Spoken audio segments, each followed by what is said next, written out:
Good afternoon and welcome. Today's time to talk about My Dress Up Darling 8 review. Now, I gotta say this. My Dress Up Darling has been one and done as one of the best shows this winter. One of the best shows this winter. I mean, this show is nominated for a lot of categories, and I feel like it should be.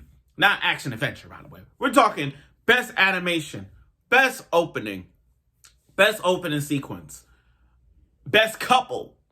And this show is without a doubt not only nominated for best girl, best boy, but I see this show and I'm pretty sure everyone has agreed when I'm going to say this. My Dress Up Darling is the first ballot pick for anime of the year. I'm serious. This show was out of My Dress Up Darling needs to be a first ballot anime of the year award. What it presents us is not just forget the fan service, forget those major fan service that we get on a regular basis. Forget that. We're looking at a show that's like two polar opposites, and then romance clicked in. And you know what? The romance grow and grow as it progresses, and with new characters they've shown us is really that delightful. Now, here we go. Last week, they showed us the sister. They showed us Shinju, Juju's younger sister. And everybody's reaction says it all, where it's just comparison-wise in terms of all three. Kitagawa, Shinju, and Juju. All these three girls are so there's something's wrong with this. But I'm going to get to that. So let's get right to the review of My Dress Up Darling. Now, this episode did give us more on the sister, the little part of the sister, where Shinju, she's a photographer. Now, before I get to her again, let's just look at this. Kitagawa is a first year high school student.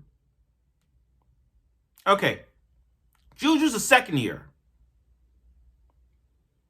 Shinju's a middle school. And she looks that? You know, it's kind of it's from watching those two sisters, for watching Juju and her younger sister about this tall and all that stuff, this literally reminds me of, and just by going back and forth on this, I'm like, this is One Punch Man all over again. Now, if you guys watch One Punch Man, you understand the same thing. You got Fubuki and you got Tatsumaki, and you got those. You look at the sister, and still to this day, as I watch One Punch Man, I still can't believe Fubuki is the younger sister. She's that tall, and she's the younger sister. And I put her as waifu material of the One Punch Man series. Best waifu, by the way. But still, Fubuki being that tall, that good looking, and she's the younger sister, I'm still to this day, she could have been the older sister. She could have been the older sister. Why ain't she the older sister? But again, I'm like, wow. So when I look at this, I'm looking at Juju about this tall in middle school. In second year high school, and she's the younger sister. I'm like, damn. I am so curious on the parents. But that's a different topic later. But again, we get more about she's into photography, but she takes photos of her sister.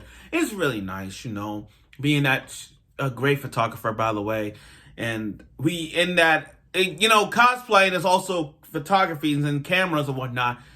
And cameras, we learned that cameras, and I'm pretty sure we all know this already, but cameras already expensive as fuck. Even a lens, even a nightstand, even all the parts for a camera, it's very, very, very, very expensive.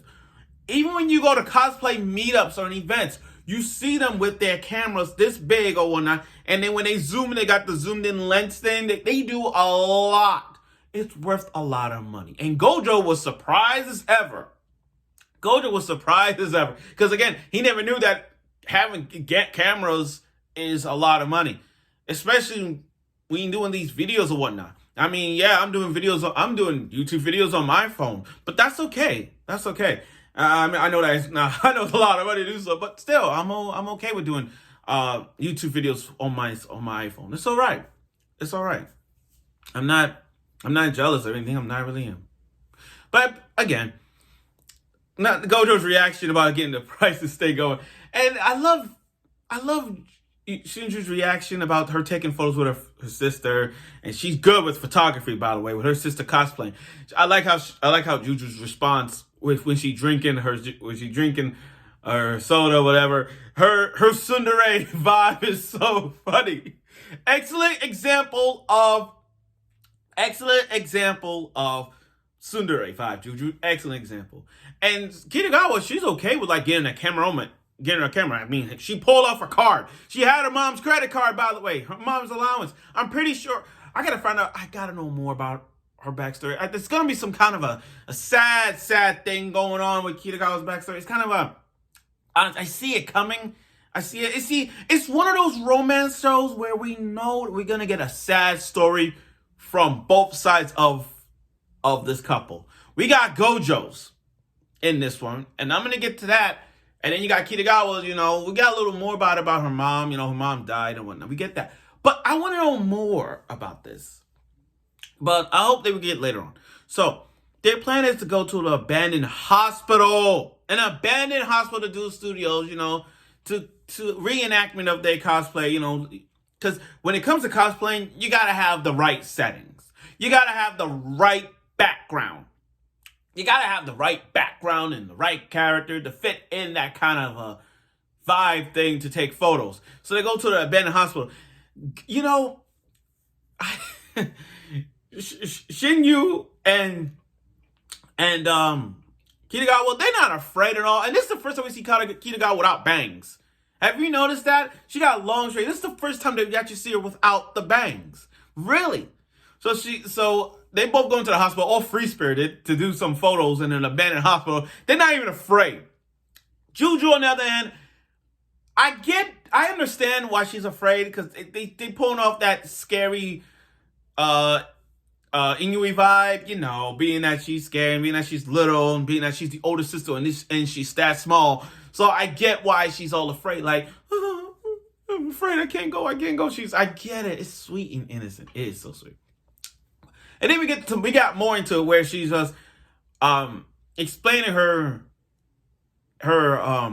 reaction about Gojo's outfit, saying that she was jealous or envious of the work that Gojo worked on. The details was flawless. So I get why she reacted to that, and she was saying it's love at first sight. It wasn't about the cost. It wasn't about Gojo's love. No, it was about the love of that outfit that was flawless. And we got a backstory about her, Juju, and her love for anime. Especially she wants to be a magical girl. Now, again, we've been there. I'm defending Juju on this one. We've been there. Think about it, guys. Have you guys been in that situation? I know we all been there. Don't say you haven't. You guys have been in a situation where we watch our favorite character, we watch our favorite anime characters, and we said to ourselves, I want to be just like him or her. I'm pretty sure we all have.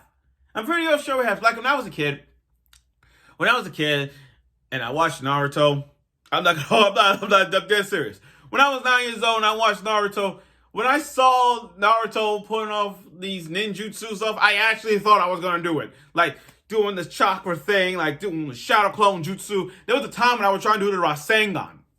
Like, practicing how we do the Rasengan, let the chakra flow. And having a headband, I'm like, I'm a ninja, I want to do it like this. That's what I saw in this one with Juju.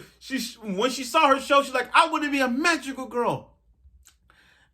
And then in elementary school, she realized it was fake, and it ain't possible. I mean, she even had one of the merch things. And I get it, because we've been there as kids. We get that. We get that. I understand. I feel you, Juju. I feel you. And then it's your first cosplay outfit. She saw the cosplay of her favorite character, realizing that it's too big for her. It's like a tear. You want to cry for her so bad. It's like she feels awful. She feels really awful that she can't wear